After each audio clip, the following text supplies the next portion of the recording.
Winter is sneaking up fast on us in the UK, and we just need to ask ourselves, is our car ready for winter? Have we done those essential winter checks? Well, what checks are we actually talking about? This video, we're just going to look at some of the essential things that we should be doing now before winter properly hits. And these are often things that you'll regret not doing now, because when it is really cold and icy and snowy, the last thing you want to be doing is some of these checks or remedial work that would have been picked up by these checks in the first place.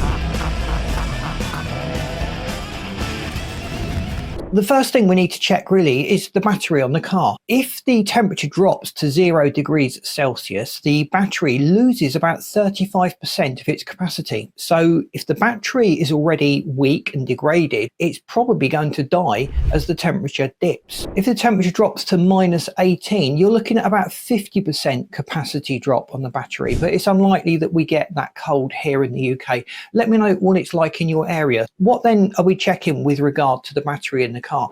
Well, we're checking the voltage. We're checking how much voltage it has got while the car is just standing there, and ideally we'd want to see about 12.4 volts. Anything below 12 volts, that would raise questions, and I would want to investigate that. A healthy battery should read about 12.6 volts when it is fully charged. Now, with the engine running, the voltage will increase, which is natural. You've now got an alternator supplying power to the electrical systems in the car and the battery, and you should see the voltage increase to somewhere between 13.7 and 14.7 volts. So long as the battery is charging properly and it's got sufficient charge in it at rest, you shouldn't have any problems from the battery this winter.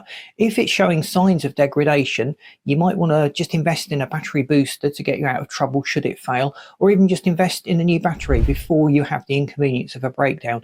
And often battery costs go up with demand, and demand increases in wintertime. Another check we need to perform on the car in wintertime is the antifreeze, just to make sure that the antifreeze levels are correct and the antifreeze provides sufficient protection against the temperatures that we're expecting. Most antifreezes that are diluted on a 50-50 basis should protect a car down to about -34 degrees centigrade. Some cars have very specific formulations of coolant, and often these aren't even diluted. I'm thinking particularly of some of the later spec coolants that have come from the Volkswagen group. If the coolant is starting to look sludgy or it's built up rust particles in there, that's a sign to get it changed anyway. As we're doing the test, we may as well just do a quick visual check and make sure that the coolant in the car is still in pretty good condition. If it's not, sort it out now. It's a pig to do this when it's really cold. It's also recommended that you keep your fuel tank topped up. Keep at least half a tank of fuel in there. So in winter time, sometimes the fuel supply is difficult. You don't always get fuel from the fuel stations in some areas, particularly remote areas.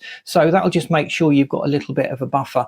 And also it prevents condensation forming in the tank. The more fuel you have in the tank, the less space there is for condensation to form inside the tank. And that's something that happens in those colder winter months with the outside of the tank being particularly cold. Thinking about the exterior of the car, it'd be a good idea to just wash it, put a protective layer of wax or some protective coating. So the synthetic waxes that are very, very good, and I actually recommend these synthetic waxes on older cars.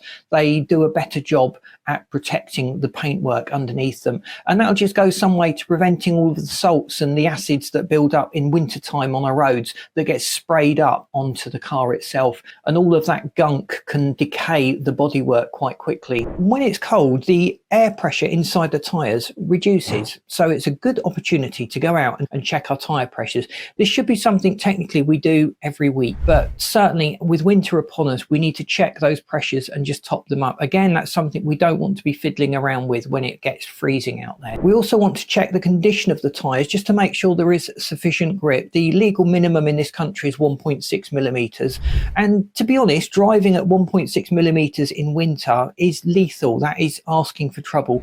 You, in my opinion, need about 3 millimeters to have maximum grip and safety in the wet conditions. And in icy conditions, you really do appreciate that little bit of extra grip. Let me know what your thoughts are on tread depth, but also we should be checking the overall condition of the tyre. If there's evidence of tears, rips or shreds or deep cuts and gouges in the tyre, we would certainly want to have those addressed. Probably replace the tyre, especially if that damage is on the sidewall, because we don't really want to experience a blowout. And in some areas you may want to switch to winter tyres, or you may be forced by legislation to switch to winter tyres? Are they ready? The winter tyres do give a lot more grip in the snow, but they tend to wear out more quickly in the summertime. Driving in snowy conditions, it may be pretty bad in your area, so have a look at the options for snow chains, snow socks, or other traction devices. Let us know what you found most effective in the comments. We don't, as I say, get very much snow over here. Your feedback in these extreme climates would be quite useful to us, so we can at least prepare ourselves for these colder winter months. Another thing we desperately need in winter to work properly are the wiper blades. Now, these do degrade over time. They do a lot of work. They start to leave smears, and there's nothing more frustrating than driving a car, using your windscreen washer, and the wiper blade just smears and you can't see a thing. On those cold, damp mornings where we've got a lot of condensation forming on the windscreen, we really do want to be able to see out. It's a major safety thing, and for the cost of a wiper blade and just a few minutes replacing it, it really is something everyone can do themselves. There's YouTube videos and there's lots of how-to guides out there to help you to do that, but it's a very, very simple process, and just changing your wiper blade will restore their performance. You won't be messing around with all these smeary windscreens and all the scraping or the juddering effect that you get on a warm wiper blade that's trying to drag over the windscreen. It's darker in the winter, so that's a good opportunity to think about our bulbs, just to make sure all of the bulbs on our car are working. Most drivers will just ignore any check on the bulb because they'll know when a bulb goes. Now, some cars do have an indication on the dashboard that there is a bulb that has failed, but many still do not, and you can't just rely on being able to pick up by seeing the reflection of the car in a window somewhere perhaps, or in another car. You do need to just get someone to go around the outside of the car while you check your bulbs, the indicators, the brake lights, the reversing light, the fog light, and the front lights, dipped and main beam, and just make sure they're all in working order. Again, that's something we can change very simply ourselves, unless we've got a weird car. Let me know if you've got one of those weird cars where you practically have to take the whole engine out. I know some car makers have made that quite challenging. Test the car's heater and the thermostat. Just make sure everything is working as it should, because when you hit winter, you really do need that to be working. You've not required heat through the summer, and it may just be that it's blocked, or the system is not working properly, or the fan has gone, or a little bit of electronic stuff somewhere has started to fail, and you're just not getting the heat into the car. You really do want that in winter, and that's something we should just check now. Winter puts a lot more demand on our car's performance, and the brakes really should be checked before winter. Again, that's not a job we want to be doing when it's freezing cold. The things we need to look out for is scoring and marks on the actual discs themselves that show that the pads are wearing unevenly, or maybe we're right down on the pad depth.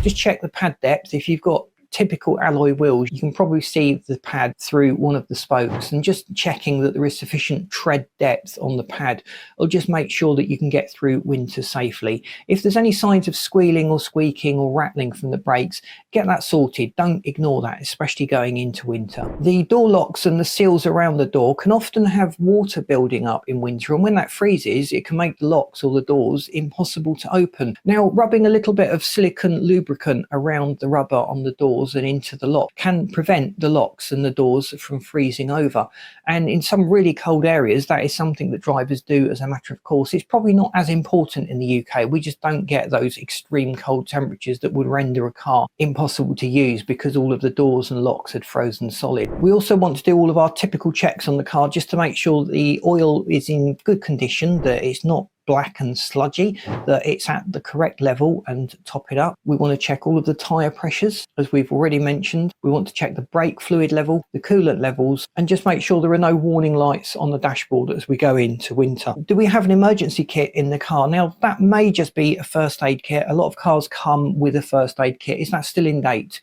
Is everything in that kit up to spec and will get you out of trouble should you need to rely on it? But also, in very extreme situations, you may need a shovel, you may need a warm blanket, you may even need emergency supplies of food and water. Do you carry those in the car if you're likely to find yourself in a situation where you're stranded in the car with nowhere to go and freezing conditions outside? If I've missed anything off, please let me know. Some of you guys live in really cold areas. We can only dream of having such low temperatures here in the UK, but let me know what you do to prepare your car for winter. And just by sharing this knowledge, we can all just make sure that we don't experience any brake breakdowns or any problems and difficulties through these winter months. Thanks for watching. Please boot the like button if you've enjoyed this video. If you haven't subscribed to the channel, please do so, and I've lined up this video and this playlist that you should find really interesting. Thanks for watching. See you in these next videos.